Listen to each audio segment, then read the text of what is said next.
My incredibly arrogant older brother stood on the pristine marble patio of his newly inherited, multi-million-dollar estate, pointed his expensive champagne flute directly at my mud-stained work boots, and coldly sneered, "You are nothing but a dirt-digging, uneducated laborer. Excavate the drainage trench along the foundation by tomorrow morning for free, or I will ensure the estate lawyers permanently erase you from the family trust." He delivered this deeply calculated, life-altering ultimatum with a condescending, predatory smirk, perfectly playing the part of the undisputed financial patriarch who had just seized absolute control of our late father's empire.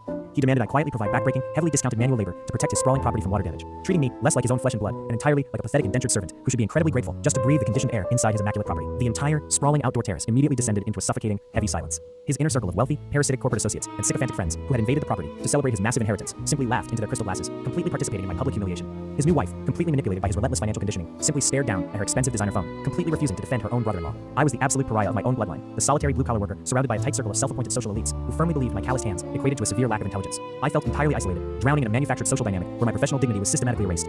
I knew with absolute certainty that if I raised my voice to defend my rightful place in that family, I would instantly be labeled as an unstable, jealous failure, attacking the generous, triumphant new head of the household. I did not argue with his calculated insult. I simply picked up my heavy steel trenching shovel, gave him a hollow, obedient nod, and completely disappeared into the muddy, freezing darkness to handle the excavation. What my brother completely failed to realize, what none of my parasitic family knew because they were entirely too blinded by their own arrogance to ever ask about my actual career, was that I had not been a standard residential landscaper for over a decade. Over the last 10 years, I had quietly secured elite, highly specialized federal credentials. I became a licensed explosive ordnance disposal auditor and a master forensic infrastructure specialist, heavily contracted by federal task forces to sweep high-value cartel properties for subterranean booby traps and hidden deadman switches. I was the invisible scalpel slicing through the elaborate physical lies of highly dangerous men. While my brother was busy bragging at exclusive country clubs, I had become an absolute master of forensic architectural reconstruction, learning exactly how deeply paranoid, wealthy predators wire their own homes for absolute destruction. The trap snapped violently shut the exact moment my heavy steel spade struck a dense, metallic anomaly buried 5 feet deep against the estate's primary concrete foundation.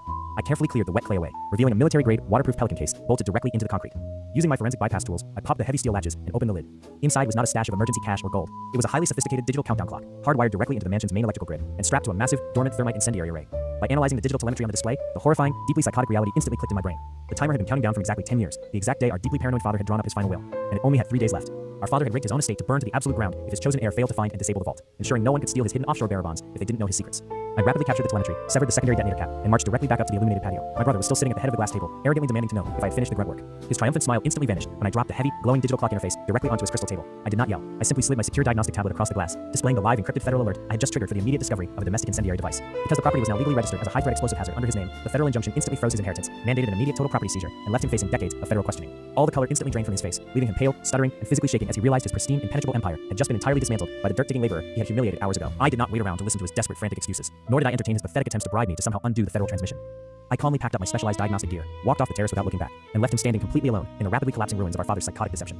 By the time I reached my work truck, a massive fleet of federal bomb squad vehicles was already surging up the private driveway to breach the gates and permanently seize the estate. By the end of the week, his assets were entirely frozen, the mansion was slated for federal demolition, and his elite reality was shattered. Watching his fake elite kingdom crumble into dust under the heavy weight of the absolute truth was incredibly satisfying. But I have to ask you, am I the jerk for triggering a massive federal raid without giving him a chance to defuse the situation?